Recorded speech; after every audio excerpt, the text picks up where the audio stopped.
Bonjour à tous et bienvenue sur Yatai, votre chaîne consacrée au Japon et surtout à la cuisine japonaise. Aujourd'hui, on va apprendre à faire de la sauce teriyaki.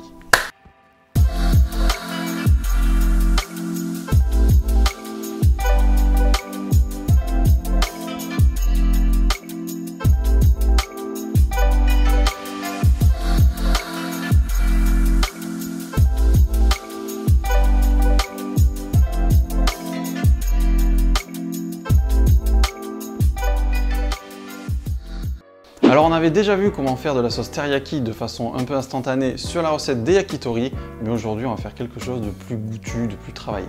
Elle va vous servir à napper vos viandes grillées, vos légumes et puis un peu tout ce que vous voulez. Et pour ce faire, il vous faudra de l'ail, du gingembre, de la sauce soja, du mirin, du saké de cuisine et du sucre. Sachez que vous pouvez la garder 2 à 3 semaines au frigo sans problème, le sel contenu dans la sauce soja et le sucre sont des conservateurs naturels. Donc c'est parti, on va découper l'ail et le gingembre. Prenez 2 gousses d'ail.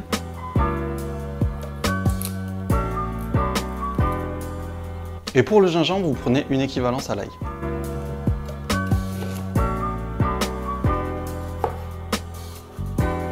Vous hachez grossièrement.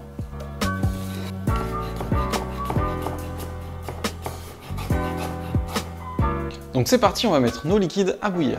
Donc vous mettez dans votre casserole 200 ml de sauce soja,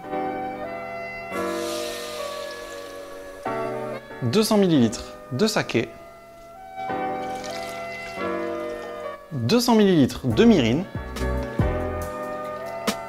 100 g de sucre,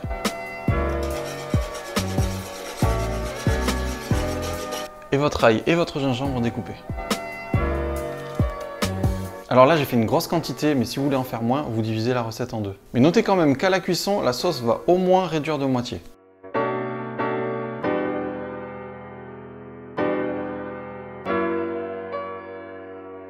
Pour la prochaine vidéo, on va utiliser cette sauce, donc vous pouvez d'ores et déjà la préparer et je vous laisse deviner en commentaire quelle sera la prochaine vidéo.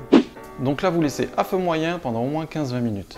En attendant, vous pouvez cliquer sur le bouton s'abonner par exemple. C'est juste une idée comme ça. Attention à ne pas la faire trop réduire, en refroidissant, elle va devenir encore plus sirupeuse. Une fois que les 20 minutes sont passées, vous éteignez le feu et vous vérifiez que votre sauce soit bien sirupeuse. Vous la débarrassez dans un récipient en filtrant l'ail et le gingembre. Une fois tiède, vous pouvez la débarrasser dans un tupperware ou un bocal.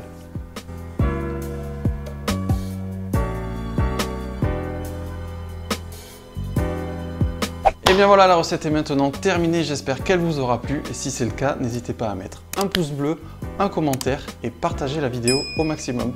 Et comme on dit là-bas, mata raishu!